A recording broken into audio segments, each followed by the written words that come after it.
नमस्कार, मैं अग्रज प्रताप सिंह एक बार फिर से आप लोगों के बीच। और आज मैं चर्चा करूँगा विधानसभा के चुनाव को लेके जो अभी 5 राज्यों में चल रहे हैं, जिनमें से 2 राज्यों में संपन्न हो चुके हैं, गोवा में और उत्तराखंड में। मैं तो उत्तर प्रदेश से हूँ, तो ज़ाहिर-सी बात है मैं उत्तर प्रदेश की ही बात करूँगा। अदर स्टेट के बारे में मुझे जानकारी नहीं, ना अ, वहाँ के धरातल की स्थिति के बारे में मुझे जानकारी है, वहाँ पे कैसा है, क्या है। तो मैं बात केवल उत्तर प्रदेश के बारे में ही करूँगा। जो पिछले 5 साल की सरकारों ने काम किया या उससे जो पहले की सरकारें थीं, उन्होंने जो काम किया, उनका तुलनात्मक जो भी अ, अध्ययन मैंने किया है या जो मैंने देखा है, खुद महसूस किया है, उसकी बात करूँगा। और यकीन मानिए मैं कोई ऐसी बात भी नहीं करूँगा कि मैं किसी को इन्फ्लुएंस करूँगा कि आप कहाँ वोट दीजिए, कहाँ वोट मत दीजिए। बस मैं जो तुलनात्मक अध्ययन जो मैंने किया है, वो आपके सामने रखूँगा। तो मैं अगर बात करूँ 2017 से पहले की, जब समाजवादी पार्टी की सरकार थी, तो उस सरकार की और इस सरकार की तुलनात्मक अध्ययन में मैंने पाया है कि जो एक चीज़ सबसे ज़्यादा मुझे इस सरकार की अच्छी लगी, वो है दबंगों और गुंडा प्रवृत्ति के जो लोग हैं, दैत्य प्रवृत्ति के जो लोग हैं, उन पे जो अंकुश कसा गया है, ये चीज़ मुझे सबसे अच्छी लगी। जो माताओं-बहनों के साथ सुरक्षा के साथ जो चुनौती रहती थी हमेशा से, वो इस सरकार से पहले की जो सरकारें थीं, उन्होंने इतना अच्छा उस क्षेत्र में काम नहीं कर पाया था। मगर इस सरकार में मैं ये चीज़ देखी है कि सरकार में गुंडागर्दी कम हुई है, भू-माफिया या खनन माफिया या इस प्रवृत्ति के जो भी लोग हैं, उन पे सरकार ने काफ़ी कठोरतम कार्रवाई की है जिसकी जिसकी मैं प्रशंसा करता हूँ और ये होना भी चाहिए भई।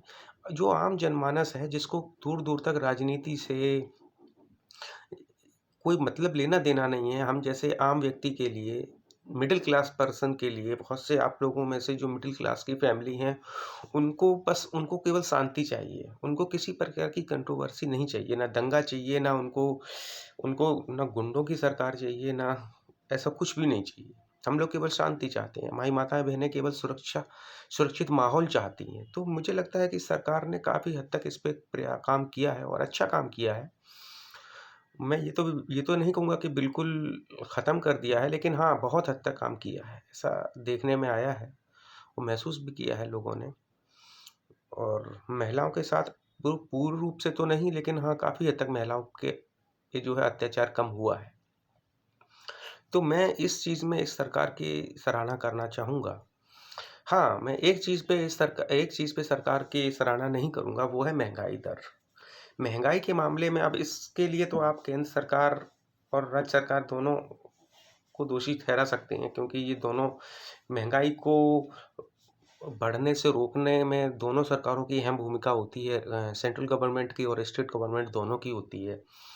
तो उसमें मैं ये बोलूँगा कि इस सरकार ने महँगाई दर को अंकुश नहीं लगा पाया है, जिससे कि आम लोगों को, मिडल क्लास फैमिलीज़ को या गरीब लोगों को बहुत परेशानी हुई है। जिस तरीके से पेट्रोल, डीज़ल और खाने के तेल के प्राइस या रसोई गैस के प्राइस जिस तरीके से बढ़े हैं, बहुत बहुत तकलीफ़ होती है। मैं इस चीज़ को समझ सकता हूँ और मैं इस चीज़ में सरकार की कमी को देखता हूँ। तो ये चीज़ मुझे खराब लगी और इस चीज़ में सुधार की आवश्यकता बहुत है, जो कि सरकार ने नहीं कर पाया। जो सच है वो तो कहना ही चाहिए।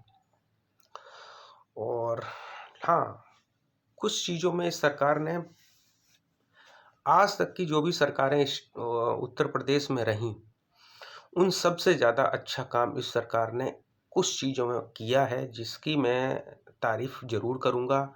जैसे कि रसोई गैस का सिलेंडर फ्री में कनेक्शन मिलना और आपका विद्युत कनेक्शन होना और पक्के मकान मिलना। और जो अभी कोरोना काल में जो विकट स्थिति उत्पन्न हुई थी, उस स्थिति में गरीब लोगों को जो राशन देने का जो कार्य सरकार ने किया है, ये सच में बहुत ही बड़ा काम है। और ये बात मैंने ऐसे नहीं बोल रहा हूँ, मैंने लोगों के मुँह से सुना है, उन लोगों के खुद मुँह से सुना है कि वो लोग कितने खुश हैं इस चीज़ से। और एक है जो किसान सम्मान निधि योजना है, हालाँकि वो उन 6,000 रुपए से कोई किसी का इतना भला नहीं होता है, लेकिन फिर भी जहाँ कुछ नहीं वहाँ इतना बहुत है, वो तो ये वाली बात है। लेकिन इन जो योजनाओं से आम गरीब लोगों को, जो बहुत ही निचले तबके के लोग थे, उनके जीवन में बहुत बड़ा सुधार आया है। और ये चीज़ें धरातल पे दिख रही हैं, ये चीज़ें फ़ाइलों में नहीं हैं, ना भाषणों में हैं, ये हकीकत में ये चीज़ें दिख रही हैं और ये मैंने खुद देखी हैं, इसलिए मैं ये चीज़ कह पा रहा हूँ।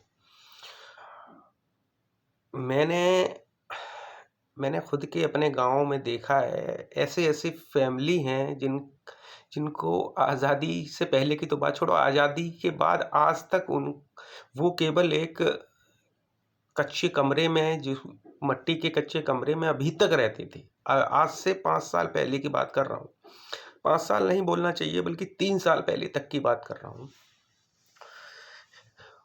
आज़ादी से लेके आज तक उनको पक्का घर नहीं मिला था, पक्की छत नसीब नहीं होती। बारिश होती थी तो उनको लेटने बैठने के लिए उन बेचारों के पास स्थान नहीं होता था। तो ऐसे लोगों के जब मकान बने हैं ना, तो देख के सच में अच्छा लगता है कि हाँ, चलो कम से कम कुछ तो, जहाँ कुछ नहीं था वहाँ कुछ तो हो रहा है। वो ऐसा एक 1-2 फैमिली नहीं है, एक-एक गाँव में ऐसी 15-15, 20-20 फैमिलीज़ हैं जिनके मकान बने हैं। तो मैं तो मानता हूँ जिसको छत मिल गई, बिजली का कनेक्शन मिल गया या सिलेंडर मिल गया, तो ये छोटी बात नहीं है। ये एक प्राथमिक चीज़ें हैं जो कि एक इंसान की मूलभूत चीज़ें हैं, जिसके बिना इंसान का जीवन नहीं रहता। तो मैं इस चीज़ में तारीफ़ करना चाहता हूँ। हकीकत में मतलब ये बहुत अच्छा काम हुआ है, इसकी मैं बिल्कुल बहुत दिल से तारीफ़ करना चाहता हूँ। हालाँकि हम मिडल क्लास हैं, हम लोगों को कुछ नहीं मिलता है। कोई भी गवर्नमेंट आती है तो कु कुछ गवर्नमेंट तो कुछ भी नहीं करती, या कुछ गवर्नमेंट जो करती हैं तो वो बहुत ही जो गरीब लोग होते हैं, उन लोगों के लिए ही जो योजनाएँ बनती हैं मोस्टली पहले उन्हीं के पास जाती हैं। तो हम मिडल क्लास लोगों को कुछ नहीं इतना मिल पाता है। ना हमको सिलेंडर का बेनिफिट मिलता है, ना विद्युत कनेक्शन हमको फ्री मिलता है। मतलब हम लोग को कुछ फ्री नहीं मिलता। हम लोगों को सब कुछ जैसा पहले था वैसा आज भी हम लोगों के लिए कुछ भी फ्री नहीं है। तो ये कोई कहे कि मैं इसलिए कि मुझे कुछ मिला है इसलिए मैं तारीफ़ नहीं कर रहा। ये चीज़ें धरातल पे दिख रही हैं इसलिए मैं बोल रहा हूँ। और प्राथमिक विद्यालय की बात अगर करें तो प्राथमिक विद्यालयों की जो स्थिति थी, वो आज की स्थिति में बहुत परिवर्तन हुआ है। मैं देख रहा था कि चाहे वो शौचालय, अच्छे शौचालय बनाने की बात हो, या वहाँ की मरम्मत की बात हो, या वहाँ के जो काफ़ी कुछ बहुत सी चीज़ें परिवर्तित हुई हैं, ऐसी बात नहीं है। और सबसे बड़ा जो मुझे बेनिफिट लगा, दोस्तों, आज तक कोई भी टीका, आप जो 5 टीके होते हैं, जो बच्चे के जन्म से पहले, जन्म के बाद 5 साल, 10 साल तक लगते हैं, वो 5 टीके मेन होते हैं। उन पाँचों टीकों में एक भी टीका अपने देश का नहीं था आज तक। सारे फ़ॉरेन के टीके हैं। फ़ॉरेन में ही जो है उनका जो है डिस्कवरी उनकी फ़ॉरेन में ही हुई। तो सारे फ़ॉरेन के टीके थे, लेकिन पहली बार हमारे देश में कोरोना का टीका हमारे देश के साइंटिस्ट ने मेहनत से, अपनी लगन से बनाया। तो मैं ये चीज़ बहुत ही गर्व से कहता हूँ कि ये पहली बार हमारे देश में कोरोना का टीका हमारे गवर्नमेंट के और साइंटिस्टों की मेहनत से बना। और बना तो बना इतनी जल्दी, इतने लोगों को टीका लग पाना, ये अपने आप में आप क्या समझते हैं? इतनी बड़ी देश की जनता को इतनी जल्दी, इतने करोड़ों अरब करोड़ों लोगों को जो है इतना टीका लगा पाना इतने कम समय में, क्या आपको मज़ाक लगता है? ये दिखाता है कि धरातल पर कितना काम किया गया है। कहने के लिए कोई कुछ भी कह दे, भाई किसी के कहने पे मत जाइए, आप अपना खुद का बुद्धि विवेक यूज़ कीजिए। करोड़ों करोड़ लोगों को खुद का टीका हिंदुस्तान में आज पहली बार लगा है, कोरोना का टीका, वो भी मुफ्त में। ये अपने आप में छोटी बात नहीं, बहुत बड़ी बात है। बहुत बड़ी बात है, इस चीज़ को हल्के में मत लीजिएगा। तो मैं तो इसके लिए सरकार को, हमारे देश के साइंटिस्ट को बहुत-बहुत धन्यवाद करना चाहता हूँ, और बस आप लोगों से ये विनती करना चाहता हूँ कि प्लीज़ सारी चीज़ों को तुलनात्मक नज़र से देखिए, समझिए। प्लीज़ जातिवाद को न देखते हुए बस ये देखिए कि सरकार में आपका जीवन सुरक्षित रहेगा और आसान रहेगा। किस सरकार में आपको गुंडागर्दी नहीं मिलेगी, महिलाओं को सुरक्षा ज़्यादा रहेगी, या गरीब गरीब लोगों को भौतिक सुख सुविधाएँ, ज़रूरत की चीज़ें आसानी से पहुँचेंगी। ये सब चीज़ें देखिए प्लीज़।